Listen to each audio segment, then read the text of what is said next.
I'm always very pleased to remember my time at the ITC. The international training course in security policy was generously offered by the Swiss Confederation to a number of countries in Eastern Europe, inviting them to join a traditional course in which previously only Western countries were represented. At the time I served at the Lithuanian Ministry of Defense and the ministry chose to nominate me as a course participant. So I was lucky to take that opportunity and to arrive to Geneva. It was in many respects one of the first contacts with a traditional democratic Western society, and it was a very rare and unique opportunity to meet international colleagues from Western countries, from Eastern European countries, representing ministries of foreign affairs and ministries of defense.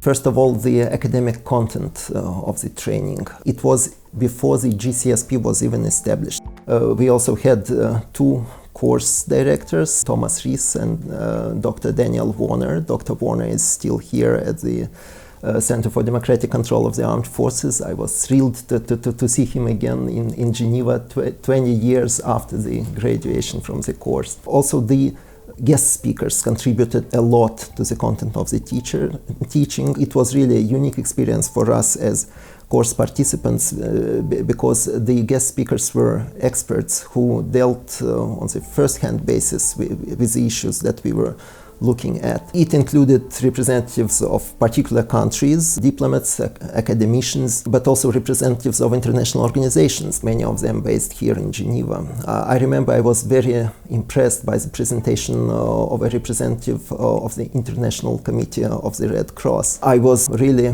excited by his description of the activities of the organization, its role in the international system, and its principles of neutrality, impartiality, humanity, etc. And well, the situation in the world was quite tense and complicated already then, perhaps in slightly different ways than it is complicated today. What I heard from the ICRC presentation was that the world did have a hope, and I still believe that it does have a hope, because there are people who care about the humanitarian dimension of war and conflict, humanitarian dimension of everything that the humankind does on this earth, humanitarian dimension to climate change, natural and man-made disasters, etc., etc. But apart from the content of the course, it was a time for me and my family to start lifelong friendships, and wherever my life and career took me afterwards, be it to our embassy in Washington DC or to our permanent mission in Vienna, I would meet everywhere my course mates from the ITC times. We could exchange our opinions, ideas, experiences. It has been enriching me for the rest of my career until this day.